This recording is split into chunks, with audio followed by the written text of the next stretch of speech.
Hello friends, this side Gauri Singh and I am going to share with your bills of exchange and promissory note, इन दोनों का difference. तो इससे पहली video में मैंने types of bills of exchange बता रखे थे और features of bills of exchange बता रखे थे, तो इसका पार्ट सेकंड जरूर देख लीजिएगा, ये पार्ट थर्ड है। तो बिल्स ऑफ एक्सचेंज और प्रोमिसरी नोट में क्या डिफरेंस होते हैं, आज हम वही डिस्कस करने वाले हैं। ये आपका पार्ट थर्ड है। Bills of exchange contain an unconditional order to pay, इनमें अनकंडीशनल ऑर्डर होता है पे करने के लिए, और promissory note contains only a promise to pay, इसमें प्रॉमिस टू पे होता है। बिल्स ऑफ एक्सचेंज 3 पार्टीज होती हैं, इसमें ड्रॉअर होता है, ड्रॉई होता है और पेई होता है। और प्रोमिसरी नोट में 2 पार्टीज होती हैं, एक मेकर होता है और एक पेई होता है। Bills of exchange is paid by acceptor. Bills is paid by acceptor.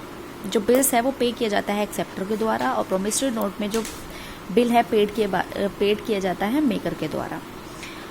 Maker कौन होता है बिल्स ऑफ एक्सचेंज में? A bill is drawn by creditor.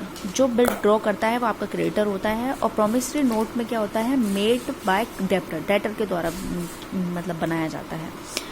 Bills of exchange, the drawer and पेई may be the same person in case of bills of exchange. Bills of exchange में जो drawer है और पेई है वो एक ही पर्सन हो सकता है, लेकिन प्रोमिसरी नोट में मेकर और पेई जो है वो सेम पर्सन नहीं हो सकता है। In bills of exchange, the liability of drawer is secondary and conditional. Bills of exchange में जो liability होती है ड्रॉअर की वो secondary होती है और conditional होती है। In promissory note, the liability of a maker is primary and absolute. इसमें जो होती है promissory note में जो maker की liability होती है वो primary होती है और absolute होती है, ठीक है। In bills of exchange, notice of dishonor must be given. Bills of exchange में जो डिसऑनर का नोटिस होता है वो जरूर मिलना चाहिए। और प्रोमिसरी नोट में क्या होता है? Notice of dishonour is not required in case of promissory note. इसमें नोटिस की कोई ज़रूरत नहीं होती है प्रोमिसरी नोट में जब बिल डिसऑनर हो जाता है। अब इसमें क्या होता है? बिल्स ऑफ एक्सचेंज में नोटिंग क्या होता है? In case of dishonour of bills of exchange must be noted and protested. अगर बिल्स ऑफ एक्सचेंज में जो डिसऑनर हो गया होता है बिल, उसका नोटिस होना चाहिए और प्रोटेस्ट होना चाहिए। No needed promissory note. Promissory note में इसकी कोई ज़रूरत नहीं होती है। नेक्स्ट हम इसके पढ़ते हैं advantages of bills of exchange. तो फर्स्ट एडवांटेजेस है इसकी, लीगल डॉक्यूमेंट होना चाहिए। If the drawee fails to make the payment, it will be easier for the drawer to recover the amount legally.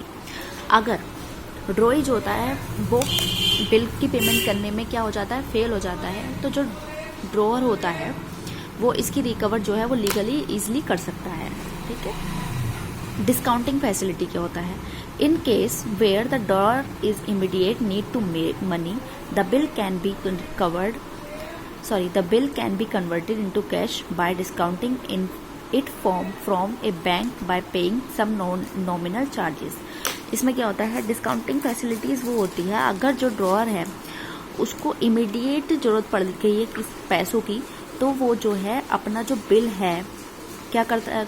Cash में कन्वर्ट कर सकता है। किसके द्वारा? बैंक के द्वारा। बैंक से जाके वो कह सकता है कि अगर जो है ड्रॉई आपकी पेमेंट नहीं करेगा इससे पहले, अगर उसको ज़रूरत पड़ गई है ड्रॉअर को मनी की, तो वो बैंक से अपना पैसा निकाल सकता है, ठीक है। Endorsement of bill. Endorsement of bill क्या होता है? Endorsement means transfer of bill of exchange और promissory note to another person. Endorsement means होता है अगर ए है, ठीक है, और बी है, इन दोनों का क्या हुआ था? इन दोनों पे बिल्स बना था, लेकिन बी ने जो है सी को ट्रांसफर कर दिया अपना बिल, तो ए जो है पेमेंट किससे लेगा? सी से लेगा। तो यही होता है आपका इंडोर्समेंट, बिल को ट्रांसफर करना। The person who transfer the bill of exchange to another person is called the endorser. जैसे कि मैंने बताया, जो पर्सन होता है वो ट्रांसफर करता है बिल्स ऑफ एक्सचेंज को to another person is called endorser. Endorser होता है जो बिल को ट्रांसफर करता है, ठीक है। जैसे बी ने सी को ट्रांसफर किया था तो बी इसका एंडोर्सर हो जाएगा। Period of bill, it is a time between the date on which a bill is drawn and the date on which is payable. Period of bill क्या होता है? जैसे आपका 1 तारीख को बिल लिखा, आपकी उसकी पेमेंट होनी है नेक्स्ट मंथ की 3 तारीख को, तो क्या होगा? ये इसके बीच का जो पीरियड होगा ये आपका बिल होगा, पीरियड ऑफ बिल होगा, ठीक है। ड्यू डेट क्या होता है? It is the date on which the payment of the bill is due. जिस दिन आपकी पेमेंट ड्यू होने वाली होती है उसको आप ड्यू डेट बोलते हैं। ग्रेस डेज क्या होता है?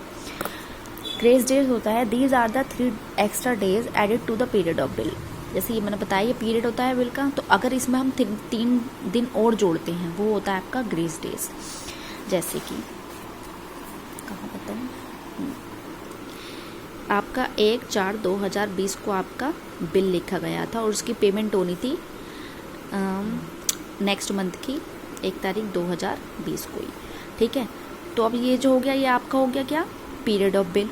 अगर अब हम इसमें 3 दिन और जोड़ेंगे तो जो पेमेंट होगी वो आपकी अगली 4/5/2020 को होगी, ठीक है। 1 तारीख में आपको 3 दिन और जोड़ना है, ठीक। तो ये होता है आपका grace days. Due date of maturity क्या होता है? The date which comes after adding 3 days of grace to the period of bill. आप जैसे पीरियड ऑफ बिल में 3 दिन और ऐड करने के बाद जो आपकी होती है वो डेट ऑफ मैच्योरिटी होती है, ठीक है। Dishonour of bill. Dishonour of bill क्या होता है? When payment is not made by the acceptor of the bill on its due date it is known as dishonour of bill. अगर drawee ने payment नहीं की है ड्यू डेट पर तो वो आपका डिसऑनर ऑफ बिल हो जाएगा, ठीक है।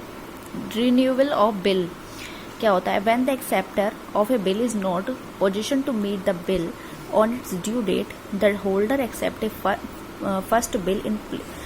Fresh bill in place of old bill. क्या होता है? अगर एक्सेप्टर जो होता है